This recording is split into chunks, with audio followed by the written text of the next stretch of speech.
Hey everybody, listen up. I got mega huge news. Meat Eater Live is heading back out on the road. That's right. Join me and the crew. Clay Newcomb, Cal, Yanni, Spencer's going to be there. Phil the Engineer's going to be there. Meat Eater Live headed back out. Now, when you get every ticket, okay? Every ticket you buy, you get a signed copy of our new Meat Eater Outdoor Cookbook. This tour is celebrating the release of the book. Buy a ticket, get a signed copy, Meat Eater Outdoor Cookbook, wild game recipes for the grill, smoker, camp stove, and campfire, which I'll point out is a $38 value. Here's where we're going to go. April 23rd, the Mesa Arts Center in Mesa, Arizona. April 24, the Balboa Theater in San Diego. April 25, the Grove in Anaheim, California. April 27, the Crest Theater in Sacramento. April 29, the Union in Salt Lake City. April 30, the Egyptian in Boise. May 1, the Wilma Theater in Missoula. May 2, the Bing Crosby Theater in Spokane, Washington. May 4, Revolution Hall in Portland, Oregon. And May 5, the last day of the tour, Pantages Theater in Tacoma, Washington. For tickets and more information, visit the events page at themeateater.com. Hope to see you at the show.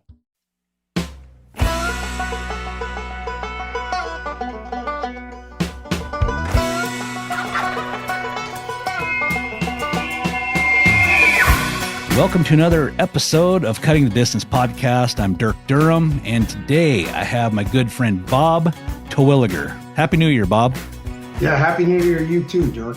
Bob is someone I really admire. He's been doing the backcountry guiding thing for years, and he's just stayed active, through his younger days, and now in his retirement years, he's still out there getting after it. And I thought, with everyone's New Year's resolutions at the front of our mind right now, I thought, everybody's wanting to try to get back into shape or get going back on their workout program or their diet. And I thought, who better? There's a lot of information out there for all these young Thundercats out there, but, us guys that are aging a little bit, that's a different animal altogether, I think. So I thought, who better than to get on here than Bob Terwilliger? You've kind of seen the best of things when it comes to fitness and had some setbacks from surgeries and whatnot. And I just kind of thought I'd pick your brain, and I think our listeners would really like to hear what you have to say. But first, Bob, tell us about your backstory. How did you get into backcountry guiding? Where did it all start? So I actually moved to Colorado 30 years ago. It was work related. I worked for IBM for 36 years. And as time went on in IBM, I started thinking about life after IBM, particularly as corporate America started looking at moving work offshore and stuff like that, seeing some buddies leave the company. And I just said, I need to be thinking about what's next. And had this passion for elk hunting, which I certainly got into hot and heavy when I moved here. And as time went on, I had some success on my own. And then lo and behold, an opportunity came in my way to guide through a guy that actually was a head packer for a group called Winterhawk Outfitters I'd run into on the trail, packing my elk out. And he said, you need to come down and work for us. And I thought about that. And I said, you know what? What a better way to spend, my life moving on from corporate America and use my outdoor skills and my people skills I developed in IBM to get involved in guiding. So this will actually be my 16th year guiding. I don't guide elk hunts full time anymore, although I did for 9 years. I started when I was 51. And in those 9 years of guiding elk hunts, I was out there 7 weeks every fall going at it hot and heavy. So, later in life, as opposed to some guys do it early, I was able to do it later. But certainly some of the stuff we're going to talk about tonight with fitness will play right into that. So, today I still guide. Try to guide a couple of weeks a year, elk hunting. I do guide a fair amount of fly fishing yet. And then the remainder, I'm still in the backcountry 4 or 5 weeks a year between a couple of weeks guiding and then hunting with my son and hunting with other friends and for myself, so I still get after it pretty good. Yeah. Awesome. So I've kind of said before, a person doesn't have to be an elite athlete to enjoy elk hunting, But I will say you will enjoy elk hunting more the better shape you're in.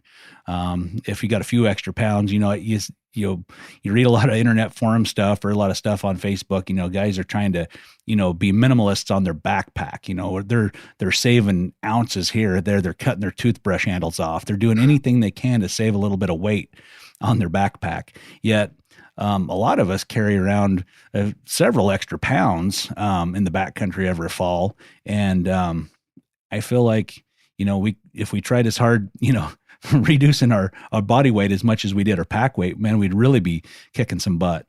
But anyway, how important do you think it is to maintain a pretty good level of fitness year round versus doing the old up and down thing? I'm kind of guilty of the old up and down thing. As soon as hunting season closes off, I kind of go into hibernation mode and try to catch up on stuff at home, and a lot of video editing and a lot of work stuff. And I don't get out, and I'm not as active as I normally am. How important do you think it is to stay pretty fit year round? I think it's real important, and I actually have been fortunate that it's come easy to me. I've been hooked on it. I played 3 sports in high school and 2 in college, and I actually used weight training as a means to wean myself off competitive sports. But a key ingredient in that too, even when I was younger, was it helped me manage stress, both in the job and at home. And then of course, how that all translates to elk hunting. We all know that when you're getting out there and getting after it, I tell people it is a physical test like no other. And, if the hiking and getting up early and the altitude doesn't get to you, wait till you get an animal on the ground and have to wrestle with that and get the meat out, and then still get your camp out. It's a lot of work. So certainly I'm a big advocate of keeping in shape and trying to do that year round. That doesn't mean that I don't take some breaks and let my body rest. That becomes more important with aging. The other thing, of course, that becomes more important with aging is that if you don't use your body, there's an old saying, if you don't use it, you lose it. And what I'll tell you is that as you get older, if you don't keep after it, you can get to a point where you might never get it back. And I've been really fortunate, like you pointed out, Dirk, just to provide some example. I'm 67 and a half. In the last 3 years, I've had 4 major surgeries. I've had, over time, I've had both hips replaced, had both shoulders worked on. And then last year, probably the most serious, I had a 3-level cervical neck fusion to fix some stenosis in my neck where I lost strength in my left arm, and I am a lefty. And the good news is all that went good. I followed my doctor's orders in my rehab and my recovery. But more important than ever, when I got beyond that point, I stayed in the gym and I stayed with the fitness aspect. And, I had my surgery last March, and lo and behold, this October, I was packing my elk out on my back, 7 miles in the backcountry. So it's all doable. It's just a matter of prioritizing the exercise to a point where it really is a part of your life, and it's your ability to preserve your quality of life as you get older. Great. How often are you hitting the gym? Are you going every single day? Are you carving out just a schedule throughout the week? How are you able to do this and get in that gym as much as you'd like to? That's an excellent question, because particularly for younger guys with families, or just the wear and tear of work, it can make it quite challenging, and then trying to have a home life too. But for me now, at my point, and what I've always tried to strive for, is that I get in there to train 4 or 5 days a week.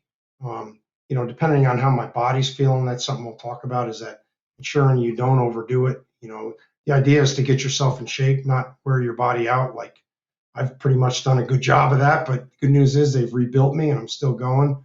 But I try to get in 4 or 5 days a week, weight training, and I try to make sure I at least take 1 to 2 days off a week.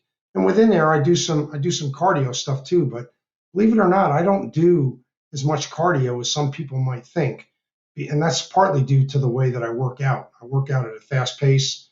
I do a lot of different exercises, where I superset and do one thing and then go do something else, where I'm not sitting around like a power lifter would resting. So I get my heart rate up in other ways, and then I still I do a little bit of cardio, but more the high intensity cardio versus the long range endurance cardio, because that can have a tendency to actually break your body down and lose muscle too. So, you're saying you do like probably lower weight, higher reps, and maybe type Yes. like circuit training type stuff. Yes. Yep. That's exactly what I do. I focus on the total body workout. I tend, at my age now, I mean, I used to, when I was younger, I worked each muscle group twice a week. So if I worked arms or legs, I did that. I had a routine I did twice a week. As I've gotten older, I do each muscle group 1 day a week.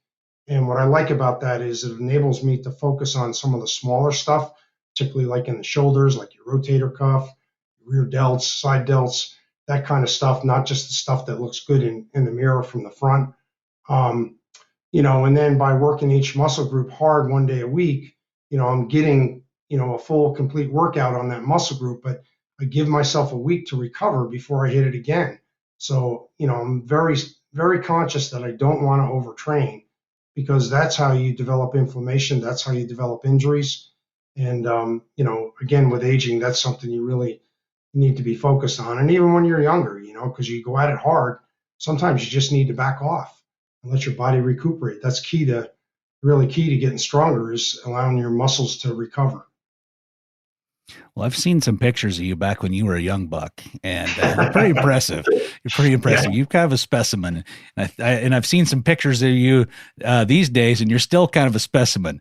So I think it's working, whatever you're doing. It sounds like now you see a lot of guys doing, like you kind of alluded to a little bit earlier, some of the powerlifting stuff, doing a lot of like cleans and just like really heavy things.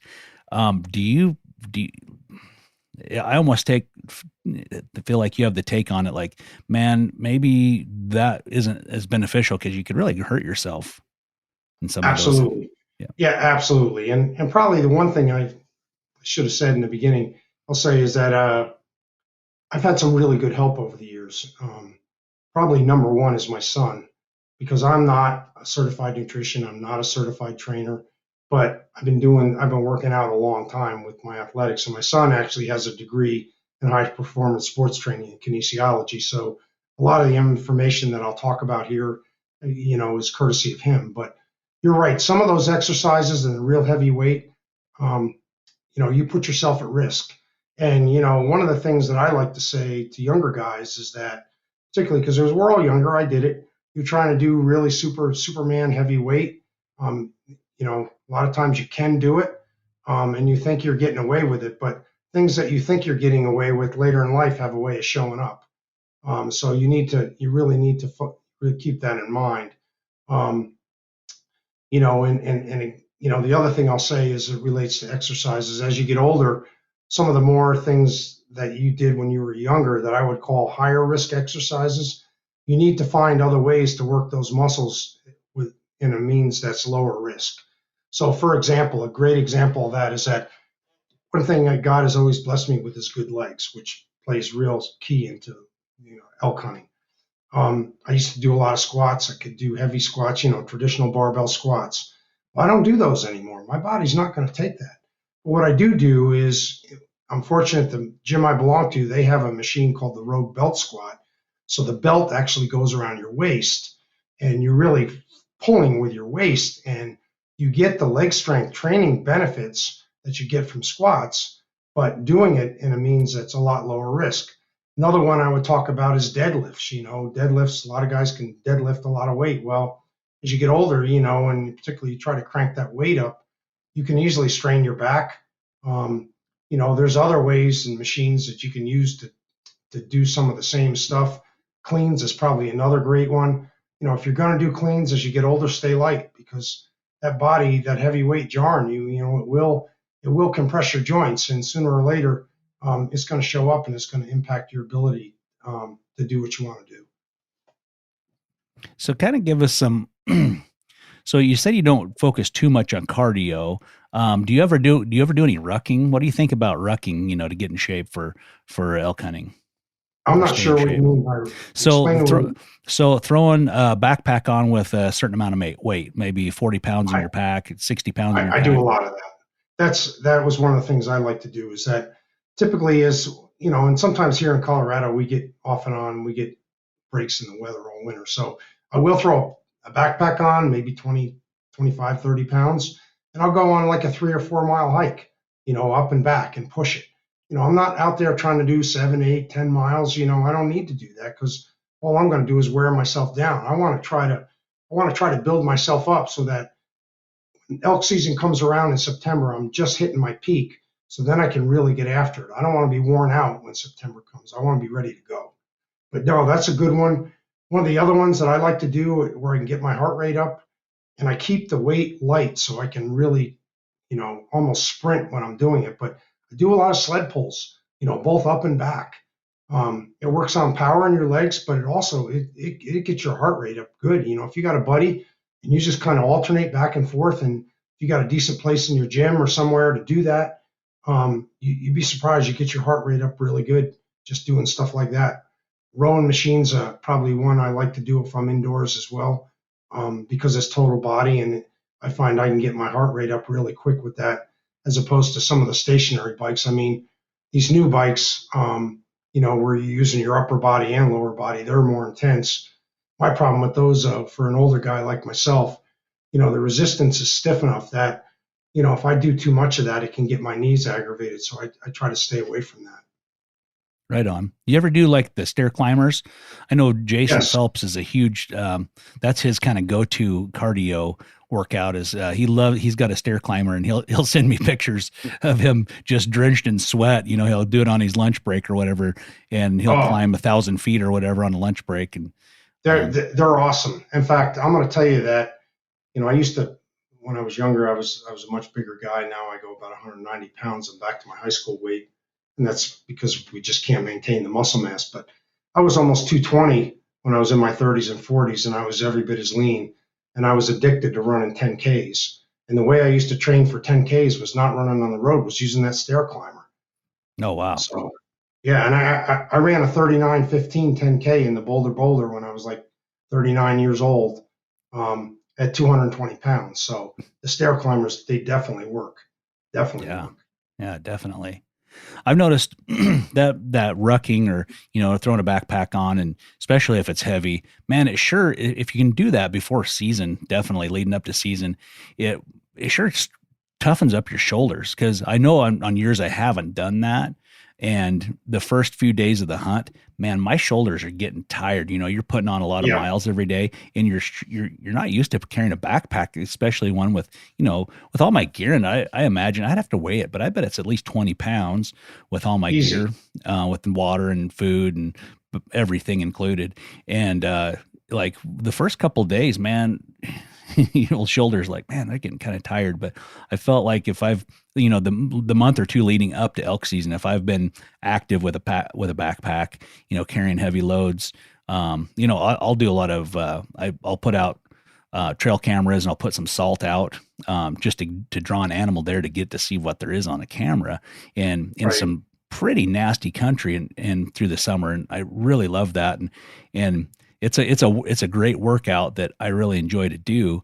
But it'll sure tell you where you're lacking, Yeah. endurance, the ability to carry a heavy load, a bag of salt, 60 pounds or whatever, plus all your gear, on some pretty uneven terrain. It's almost like the same places you would normally would traverse during an elk season. So it really gets you into shape. And wherever it's legal, I mean, that's a pretty great workout, but some states, they kind of frown upon that. But anyway, I'll set out some trail cameras, and sometimes I'll get some stuff on there, and sometimes I won't get anything, but it's still fun. It's like Christmas Day every time you open up that trail camera. Yeah. No, I do the same. And one comment I would make there is because, not all guys are as fortunate as we are to live in a mountainous area, Mm-hmm. so it can be harder to train. And, there's no reason, though, you can't put a weighted backpack and get on that stair climber, for example. I see a lot of guys doing that, and that's a great way to train for those that don't live here.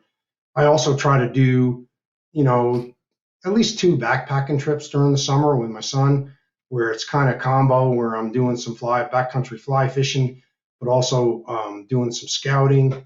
Maybe if I'm in a new area, and again, we got that heavy pack on, and you're in the terrain that you're going to be in the fall. I also use that as an opportunity sometimes not only to scout, but just to go out there with OnX and try to find some easy way in and outs to some of the areas that I want to hunt if I'm hunting newer country. So. Yeah, absolutely. Yeah, I love that summertime scouting stuff. Some folks, they're like, I just don't, who live in elk country. They say, Right. I don't have the luxury of, taking the time away from my family or whatever to go check these places out. And I'm always like, well, you kind of sometimes have to do it like a dual purpose trip, take the family and then get up early. Yep. A lot of times, my family, they always like to kind of sleep in when we're camping. So that leaves you to get up super early before daylight, get out there, get your work done, get your things checked out, and then get back to camp about the time everybody comes out of bed, and Right. it works great for everybody, and it just makes such a great summer. So that's one of my favorite things to do.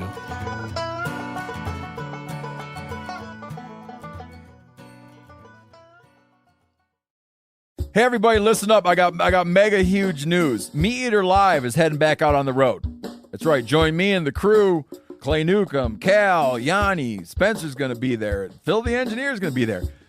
Meat Eater Live headed back out. Now, when you get every ticket, okay?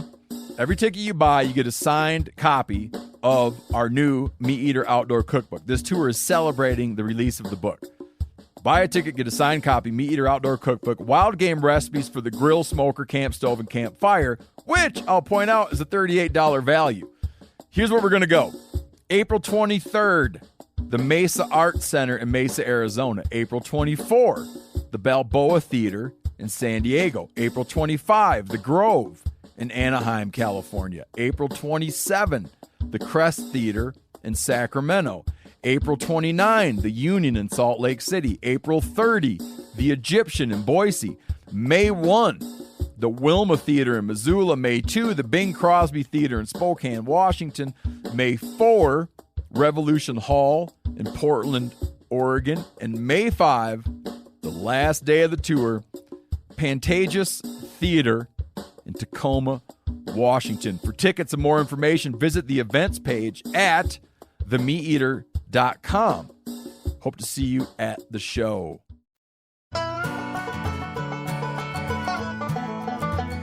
What are some other things you can think of that you had written down there that would kind of help our listeners get in shape, stay in shape? What about like diet? Are you just like chugging beers all the time and wine and whiskey and just living it up, eating cheeseburgers? What do you do? What are you doing for your diet? They say you can't outwork a bad diet. How do you feel about that? Yeah, that's a great point. I'll put it in context here that one of the discussions I like to have on this subject is that, particularly for you guys that are younger, you can get away with a whole lot when you're younger. You can get away with eating a whole lot of stuff that as you get later years, you're not going to be able to eat unless you want to weigh 300 pounds. You can get away with drinking more. You can get away with even getting away from exercise. But as you get older, those things will all work against you if you do them. And of course, drinking is one of them that I like to talk about. I mean, I like to have, I've never been a beer guy, but I know a lot of what I call these new high test brews or micro brews, these IPAs that a lot of the younger folks are drinking, they're fine in moderation. But if you go out and you really tear into those, you got to realize that, in a 16-ounce pint, you're probably talking about 350 calories a pop or more, depending on the potency of that beer. I tend to more take a little nip of whiskey or two. I enjoy that, particularly in the backcountry because it's not a lot of weight. The other thing that you'll find as you get older, if you want to get up and hunt the next morning, you don't want to be drinking a lot of beer before you go to bed because you're going to spend all night going to the bathroom. And that's another subject for another day. But yeah, certainly alcohol is one.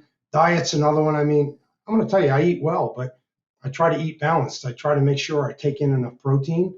That can be really hard to do. There are some magic numbers around protein, depending on how you talk to. They talk about 1.5 grams of protein for every kilogram of body fat. So I'm 190 pounds. That's roughly 86 kilograms. That says I should be taking in 130 grams of protein a day if I'm working out hard. That's easier that's easier said than done. You got to really focus on on taking into your body, and you do got to eat, you know, but what you don't want to do is you don't want to be eating a bunch of fried foods. If you got a sweet tooth, that's going to work against you.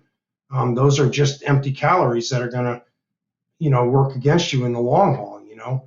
The one thing I will say though, particularly as you establish the habit and you get working out on a schedule that works for you and a routine that works for you, is that part of the fun of exercising is you can eat what you want now and then.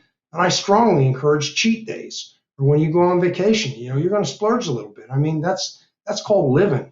But the bulk of the year, I try to keep it between the boundaries. I make sure I take in enough food, but I'm not overdoing it. And I don't worry too much. For me, I have a high metabolism, and sometimes if I put on a little bit more weight during the winter, I know I'm going to burn it off when I get up there and start hiking at elevation. But for some guys, that's not an option. So you're going to need to really tune into the calories you take in and make sure you're taking in the right calories, not stuff that's just going to put extra pounds on your midsection. Yeah. Good point. I'd like to take a moment here to remind everybody, if you have any questions for me or Jason Phelps or our guests, email ctd@phelpsgamecalls.com, and we'll read your question on air and see if we can get anybody to answer them for you. I don't have any of those today. Jason, he's been kind of clearing out that bucket of questions, so that's been good. So other aspects of the hunt, I feel like there's a lot of people doing a lot of big like heavy weight lifts. What you're telling me makes more sense, because you're kind of doing a complete body workout. You're kind of building stamina, you're building some strength, but you're not overdoing it. Some of those exercises I see people doing, they're pretty risky. Like, let's say a whole bunch of those pull-ups, or maybe those weird pull-ups that the CrossFitters do. Those just, man, they make my shoulders freak out, right? Yeah. So I feel like pull-ups probably, they're a pretty good workout for a lot of muscle groups, but I just try to picture in the backcountry what I'm doing every day in the backcountry, and what kind of exercises I'm going to need to get me to the elk. Once I get the elk killed, get the elk worked up, hung up, and then extracted from the woods. Do you have any tips, for some of those, once you get your elk down, or maybe some of those, maybe some little key workouts that you really seen that really benefited some of the things that you actually have to do when you're elk hunting? Like, there's you got this little secret exercise you really like that you've seen some difference. It moves the needle for you, doing elk hunting things. Yeah, sure. Yeah. First of all, I'll say that for elk hunting, a strong core and a strong back. Strong core, strong back, strong legs is absolutely essential. You got to really work on that. So you need some leg strength, and certainly stuff like squats, lunges, leg press, glute raises. That's another one. That glutes is, gals work on glutes a lot, right? But a lot of guys, you don't see guys working their glutes, particularly younger guys in the gym. And what I can tell you is, where I learned about glutes is when I had my hips replaced. I got I got going again pretty quick after that. And I tried to guide full time that fall, and lo and behold, my knees started acting up, and I never had much trouble with my knees, thank goodness. And what I really learned from that is that I didn't work my glutes, and from those hip replacements, my glutes got really weak. But glutes are where you get your power going uphill. Glutes are where you're going to be able to carry those heavy loads. So that's one area I would definitely hone in on. And there's a lot of great, leg strength exercises. What's really key, because we're all built symmetrically different. Certain machines might work well for me, but maybe not for a guy that's shorter and thicker than me, and vice versa. So you got to explore and get some help on those things, to find out what's going to work for you. But leg strength and that core strength is important. Upper body strength, of course, is important. You're shooting a bow. You really want to work on your shoulders and your back muscles, and you're going to need to be strong up top too. You get an elk on the ground, you got to skin this thing by yourself. It's not easy, and about the last 3 I've done, unfortunately, I've done by myself. And it's not like when I was younger and I could just throw these things around. Not that I was throwing them around like a whitetail, but I can move them around pretty good. And now it's a lot more challenging. So I got stuff like extra parachute short, parachute cord in my pack, and I'm tying off legs, or if I got to roll one over and he's, I got to roll him uphill because of the way he died to skin the other side. At least I can get a rope on each leg, front and rear, and tie it to the tree uphill and kind of get him halfway up the hill and then get underneath it. So it's little stuff like that that is really going to be important to being able to deal with it, as you get older, and even for younger guys, if you're not as big and strong as some of the other guys out there, so. Yeah, using those leverage points, and I've worked up a lot of elk by myself, and parachute cord, man, that's really saved the day in certain circumstances. Super steep ground, for instance. Yeah. Tying off that elk's head and to keep it from sliding down the hill any further. But once I've got that thing anchored pretty good, it seemed like, and it was really steep ground, it seems like I could maneuver the bull, back and forth, side to side pretty well. But, making sure you do that before you get to rolling the thing around too much, and you save yourself a lot of work. That thing starts tumbling down the hill and gets wedged between a blowdown and the ground. And now you've got your work cut out for you. Yeah, no doubt. No doubt. The other thing I do too for packing them out is that, I didn't used to worry about this. I mean, there are times I put 2 hindquarters on my frame pack and packed it out, bone in. As I've gotten older, I bone everything out, and that's one thing I'd encourage guys, particularly if you're way back in or an older hunter. There's lots of great videos out there on YouTube on how to, bone out a quarter, including the front shoulder, in one nice piece so you can roll it up and keep all the clean meat against clean meat. Use good quality game bags, and you're getting rid of a lot of weight that way, and it also makes it easier to get it in your cooler and get it chilled down too without that bone in, depending on where you are and what you're doing and what your packing abilities are. Right. There seems to be a lot of information or ideas on the internet of how much meat or does a guy actually pack out of the backcountry? Because there's all these different takes on, it's a 1,200 pound animal, and a bull elk is a 1,200 pound animal, or it's an 800 pound animal. And then people try to figure out the waist difference between, guts, hide, and feathers versus meat they're actually going to pack out. But kind of what I've found, and I'll let you weigh in on this too, is so if you do the gutless method and you leave the bones in the front shoulder and the hindquarter cut off at the knee, no hide on it. And these are Idaho measurements. So an average Idaho 5-point or a big Idaho 5-point, average smaller 6-point, you're going to look at about a 65 pound hindquarter and about a 45 pound front shoulder. Yep. And then with all the neck meat, rib meat, and the back straps, your total weight, you're going to be anywhere from 200 to 250 pounds. Would that kind of jive with what you've seen over the years? Yeah, absolutely. And, I did shoot a nice 6x here in Colorado, I guess it was a couple years ago now. And we boned it out and we weighed all the meat because we ended up, we had to pack it to where my remote camp was. And then I've got a couple of mules, so that my buddy brought them in and we threw the meat on the mules. But we weighed all the meat, and it was 225 pounds of meat in that bull. So sometimes it can be bigger yet. You shoot a good one.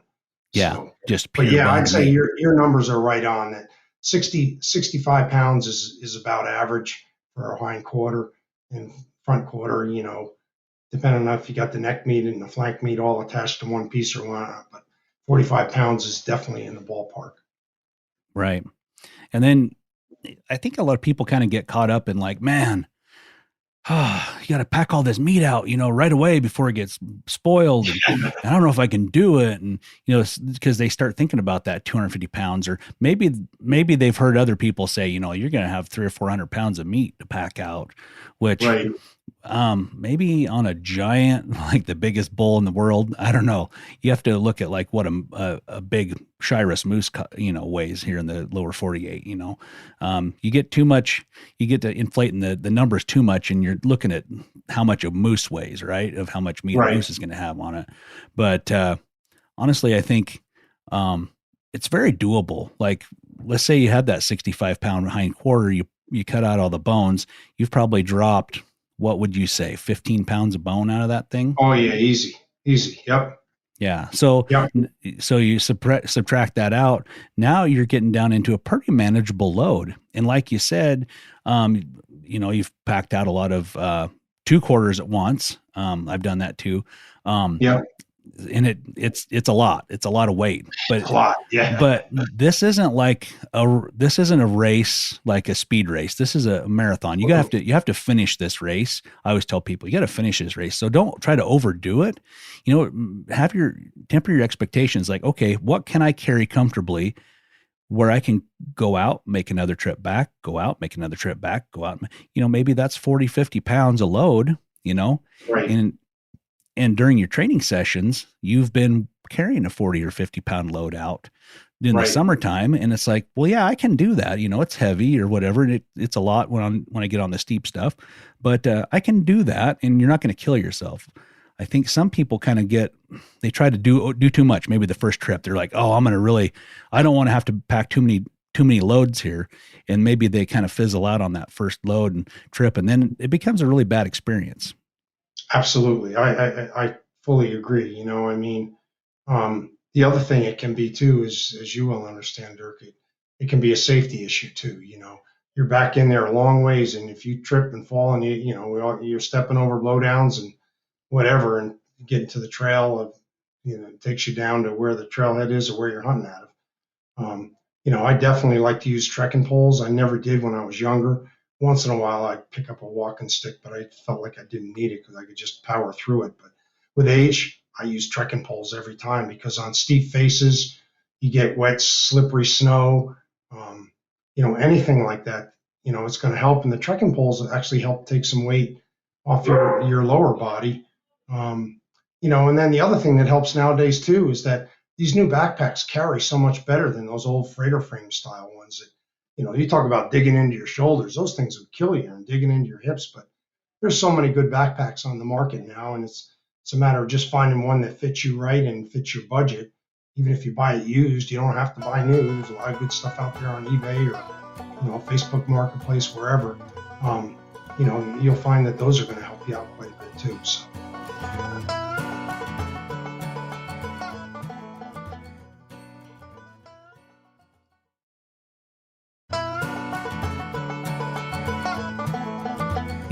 I feel like we should have some bonus material here instead of just talking about fitness and stuff. I mean, a lot of people really like to talk about that, but I really like to talk about elk hunting.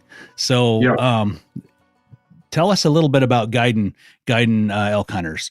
What are some things that you can give our listeners? Maybe who've never hunted elk before, maybe they've wanted to do a DIY, or maybe they've wanted to do a guided hunt. What are some things that they can do, or maybe some expectations that they're going to have when they come to the elk camp that maybe they didn't realize before they've ever experienced elk hunting? Okay, yeah, sure. One of the biggest things that although we say we're going to talk about elk hunting, fitness comes right into that. Yeah. If you're not in shape, and I'm not, again, you made the right point, Dirk. You don't have to be a world-class athlete to do this. I'm not saying that at all, but there's no doubt about it that the better shape you go in, the better time you're going to have, the more you're going to enjoy your hunt, and you're going to be able to hunt harder. And I don't care if that's a do-it-yourself or a guided hunt or a drop camp. You pick it. You go up there and you get up at 10,000 feet. In Colorado, sometimes I'm hunting higher. I'm hunting up 11,000 feet, maybe even a little above. It definitely plays a role. So coming to shape is definitely a key aspect. I would say that, of course, a guided hunt is going to cost you a lot more money, but, and you need to do your homework on what outfitter you go to. But, if you haven't done it before, you haven't hunted much before, all you've ever hunted is whitetails, you really might want to give a guided hunt some serious thought, because it's way different than hunting whitetails, in other parts of the country. We're hunting on the move all the time, particularly if you talk about archery. You can cover 6, 8, 10 miles a day is nothing. And, it does require some knowledge about how to hunt these animals, how to call to them and when to call to them. So there's more to it than meets the eye. A rifle hunt, certainly, if you go second or third rifle, and you're do it yourself, you're going to get out there and try to find animals, and then find a place where they're crossing, and get a place where you can see and shoot and glass, and you certainly can have success that way. But still, it's not easy. I mean, you look at the success rates across these states, and it's definitely a challenge. I mean, I think here in Colorado, the average going rate is about a 20% success rate. If you talk archery, it's like 10%. So it's tough. There is a learning curve, but the thing I'll tell you is once you do it, and I don't care if you do it yourself, you do a guided hunt, you're going to be hooked. You're going to want to come again because it's an experience like no other, and it's just a lot of fun to be out there in the elk woods and see these animals. And maybe that's your why, and why to get in shape or stay in shape is that your Right. motivation, elk hunting. Like once you taste that elk hunting for the first time, you're like you said, they're hooked. And Right. now it's like, okay, I'm gonna get in better shape. I'm gonna stay in better shape.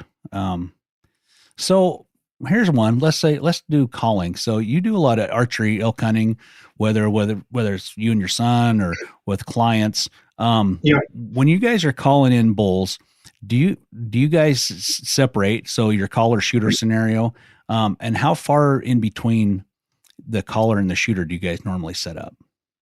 A lot of that can depend on the terrain, and where we run into them, as you know. But all things being equal, I like to be 60, 70 yards behind my shooters, simply because I don't want to be, if I can help it, I don't want to be pinned down. I want to be able to move. Elk don't stay in one spot. I'm snapping limbs. I've even walked in water before, try to sound like animals. So I like to be able to move around. I'll go from one spot to the other, use different cow calls. Maybe if I got a bull that's hung up, I might, even back off and do a long distance, do a location bugle at first, and then move back up, wait a while, do some estrus cow calls. And when he answers me back, I'll scream over top of him. And I'll tell you, more than once, I've had them come charging in those circumstances, particularly if they haven't been overhunted, which, being honest, that is getting harder to do here in Colorado. But I did have some fun this past fall with that kind of stuff because I hunted in one of the units where it's very tough to draw, and those elk weren't near as educated. It was like the good old days. So I had some fun with that. But no, I definitely like some distance, but sometimes you can't help it. Sometimes you get up there and you let it call, and I tell my hunters all the time, that you have to be mentally ready 100% of the time, because you can be going along and not hear anything, and all of a sudden you just let out a simple faint cow call, and all of a sudden here's this bull that's inside 40 or 50 yards in the timber, and he's screaming at you, and you got to be ready to pick a set up and go with it. So Have you seen much buck fever kind of overtake hunters? When a bull starts coming in and they just watch them walk by instead of drawing their bow and shooting. I have, and I talk about that. I say once you know that it's an animal that you want to take, you need to be thinking about where you're going to shoot them in terms of the opening. You need to be thinking about the distance where you're going to hold on that animal, and you want to be focused on the spot you're aiming at that animal.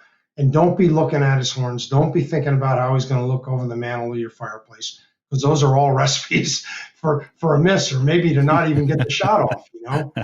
So there's a mental checklist that guys really need to go through to prepare for those moments where you think about, shooting openings, distance, where's going to be your draw points. If you're archering, when that bull steps behind that tree, it would be an opportunity for me to draw, getting yourself turned in the right direction before they get too close.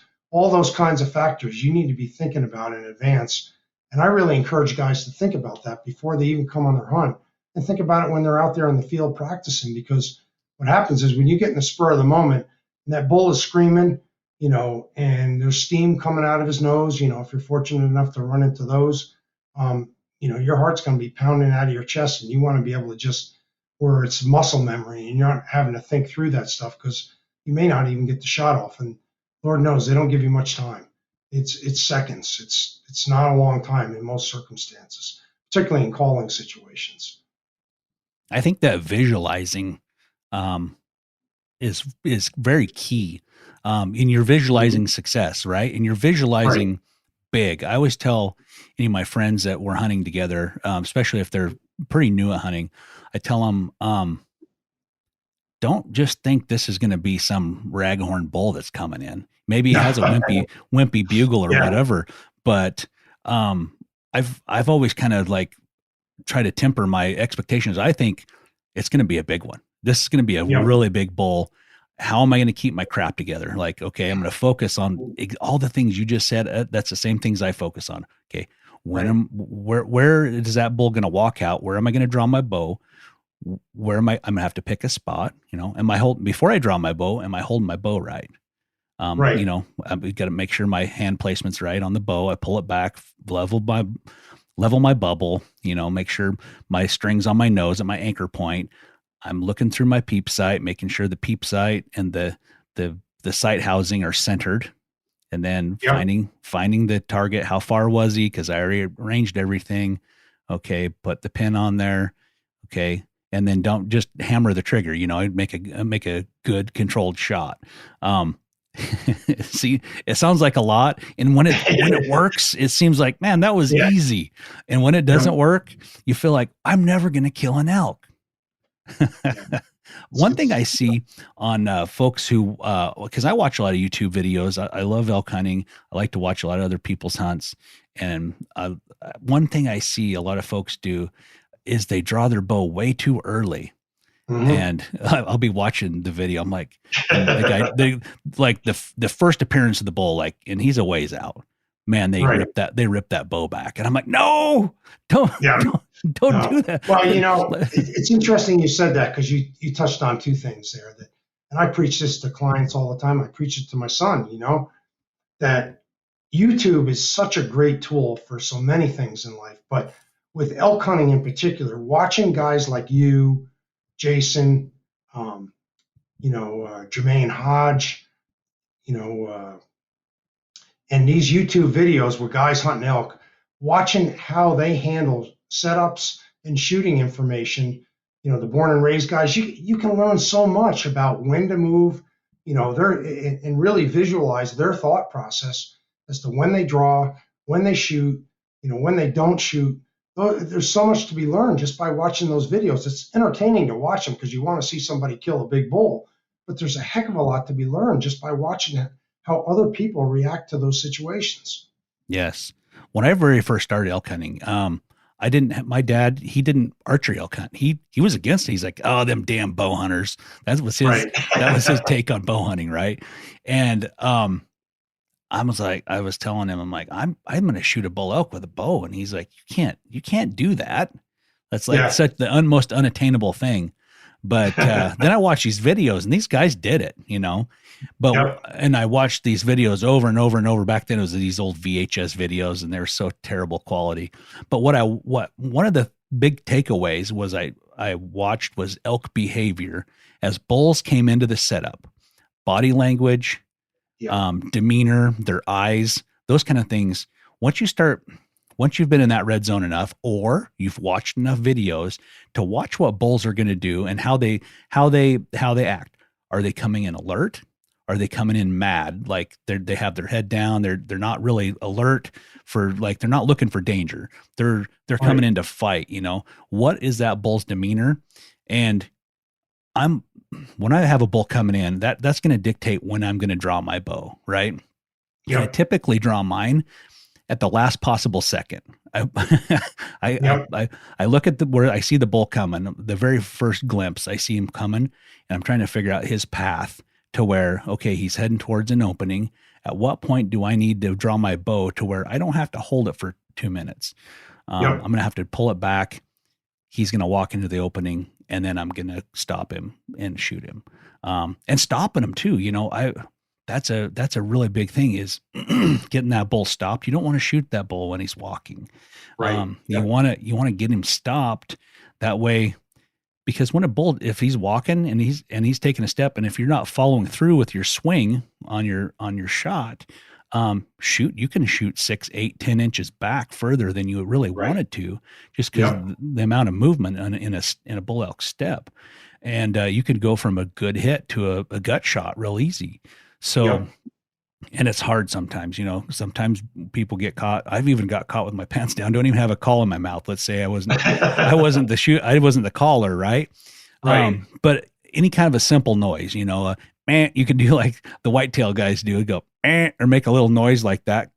Right. Or a meow, or a little like a bark, or even, Right. just something to get their attention to stop them. There's times I've had bulls, I had a heck of a time getting them to stop. I'd made a couple cow calls and they didn't stop at all. And finally I had to bark at them or say, hey, to get their attention. They were on such a mission. Right. Yeah. But body demeanor, there again, if you're watching the body demeanor, it's kind of going to tell you how much of a noise you're going to have to make. Right. And the other thing we didn't talk about as it relates to calling is that, because we see this more times than not now in Colorado, they'll bugle at you from a distance, but if they're coming in and they're going to come in within shooting range, a lot of times it takes time and they come in silent. Mm-hmm. You may not even hear them come in. It's like all of a sudden you see this antler coming from behind a tree from nowhere. You say, how did he get here without me hearing him or seeing him? It's just, they're like ghosts. So being mentally prepared is so important. When you're out there, you always got to think that bull could step into the picture at any moment. I need to be ready. Yeah. Well, when you're hunting with buddies too, everybody says, I want to be, whoever's shooting, I want to be the shooter out on point, right? I want to be the first guy that's set up to where if that bull comes in on a textbook scenario, he's going to come to me first. Right. But I think some of that, especially if the bulls have been pressured a bit or they're a little tight-lipped, being the second shooter, maybe downwind a ways from the first shooter, being downwind 50 yards, on an alternate route, that might be the way to go. Or I don't even mind having a second shooter stand right next to me as the caller, because especially if you're hunting thick country, I don't know how many times I've had the bull make it past the number one shooter up front and make it all the way to me as the caller. And a lot of times I don't even have my bow with me, right? As the caller, I don't have a bow.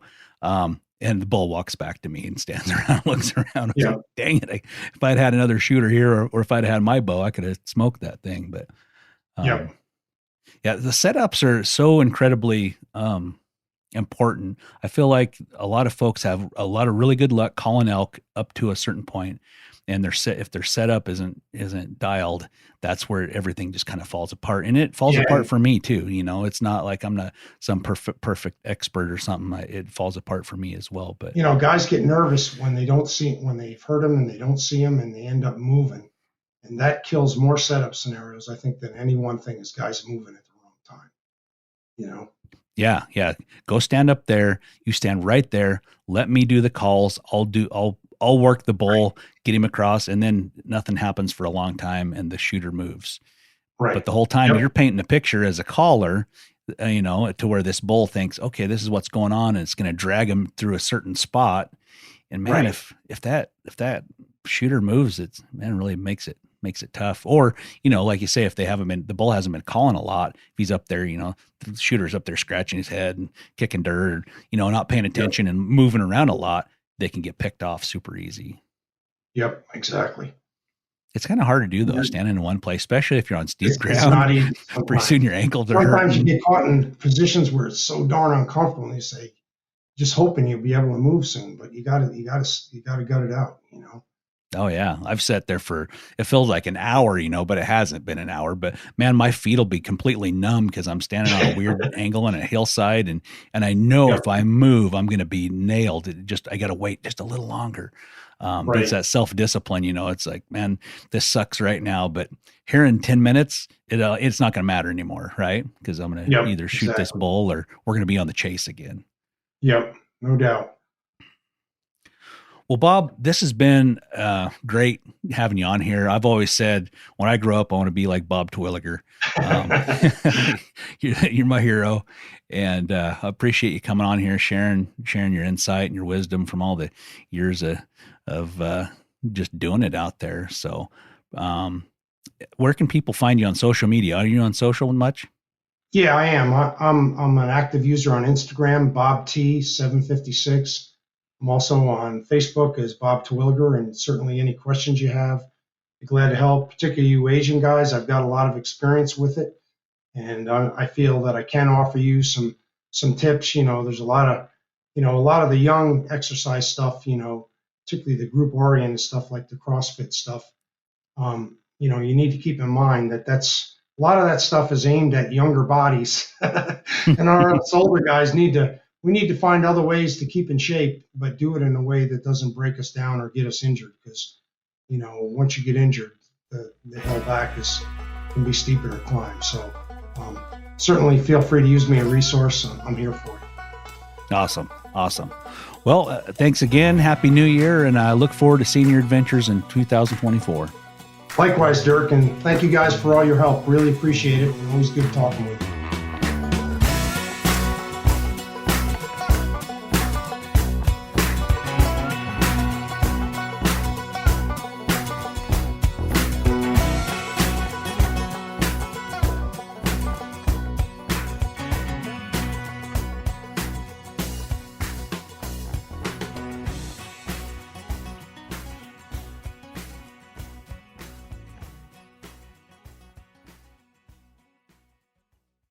Hey everybody, listen up. I got mega huge news. Meat Eater Live is heading back out on the road.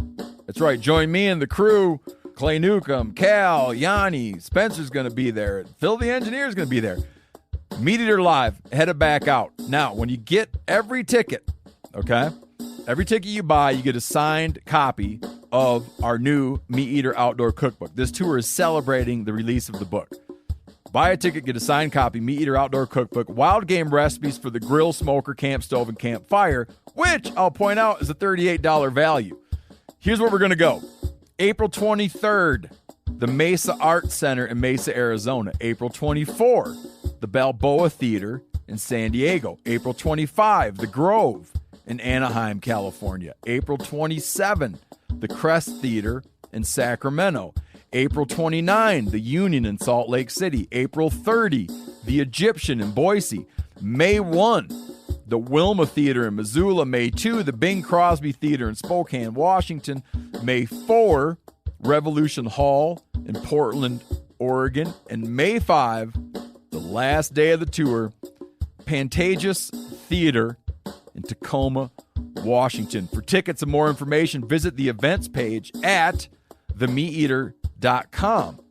Hope to see you at the show.